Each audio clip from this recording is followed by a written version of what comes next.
What's poppin', YouTube? Y'all tuned in with the Head of the Game podcast. Make sure you comment, like, subscribe before we get into today's content. Y'all read the title.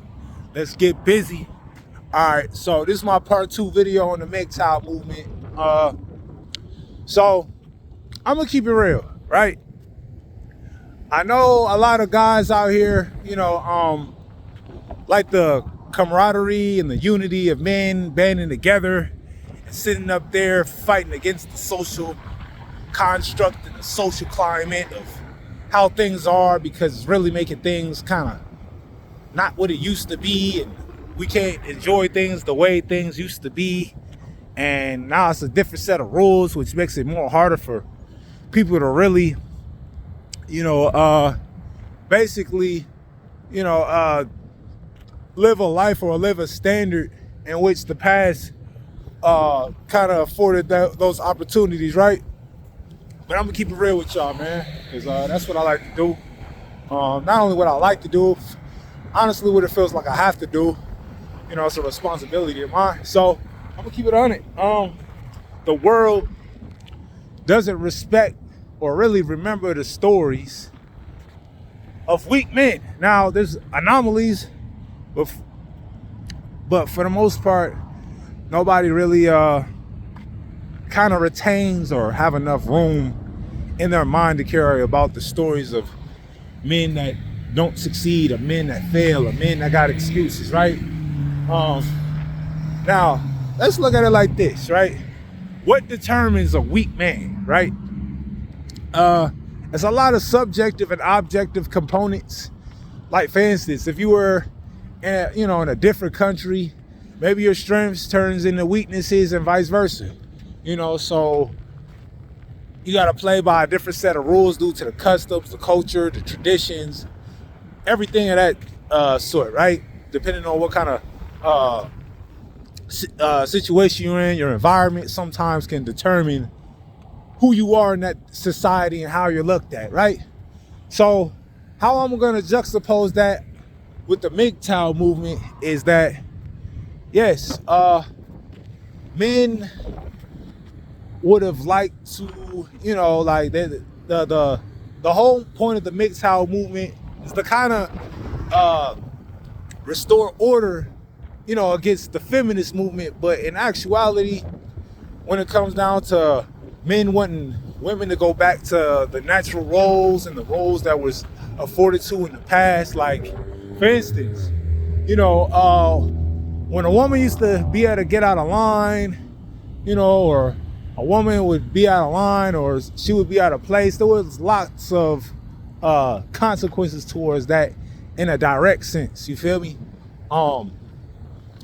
And you could put your hands on her, A, B, and C, just to kind of, and I don't want to say autonomy, over the situation, but definitely you had a good amount of control to know how to, I guess, make women behave, good, bad, or indifferent, right? But now we're in a social climate where, men is trying to get women to open up their eyes and go back to how things used to be, right? But I'm gonna keep it 100 with y'all, man. I got some news for y'all, man. I'm gonna keep it real. Those days are gone. I don't think they're coming back. Why? Because it's set up in such a way that they don't gotta listen, even if it is the truth, right? It's a selective reality. They get to pick and choose what is it, what is it, far as how they want to acclimate and accommodate what goes in and out of their life, right? So they still expect men to open up doors, pay for dates, A, B, and C, but yet again, they want to sit up there and think they can raise their voice and find in a very aggressive manner to check dudes, and it's just some of the hypocrisy. But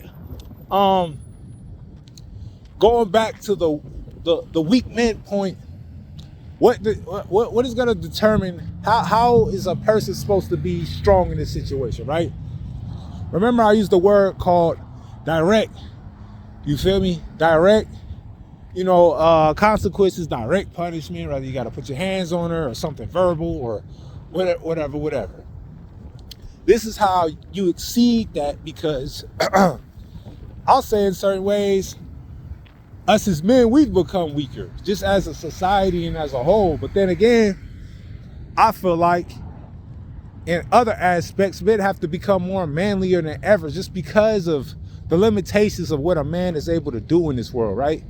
So you have to be more conscientious, more level-headed, more poised, more calm, more, just overall, just having the temperament not to have a initial reaction because you don't want to be strung by your emotions, right? So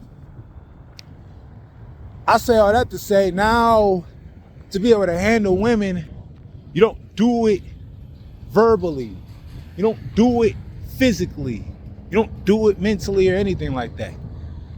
You got to do it indirectly, which is the ultimate, way to be able to level the playing field of balance of power. And that's the ability to walk away, right? Got to be able to walk away. You can't, they say kill them with kindness, kill them with silence. That's what I'll say, you feel me? Because if you try to kill them with kindness, all you're going to do is perpetuate and enable the behavior to get even worse, because it's basically validating whatever truth they're trying to live in to justify whatever actions they got going on, right? So know how to walk away from women, bro. It's not worth your mind, your time, your reality, your future, even the family that you have that could be affected just because somebody doesn't want to go along and choosing to go the other way just because of their emotions. They got all the answers. These is grown women. These ain't little kids. They know better. So just walk away from that, man. Don't sit up there and subject yourself to that and really cause all this stress and damage, so that way when you be the woman of substance, you can sit up there and carry that on or project that on her, bro. Nah, don't do that. Know how to walk away. So that's all I gotta say for this part 2. Keep your head up. Thanks for watching. More videos on the way. Comment, like, subscribe. I'm up out of here.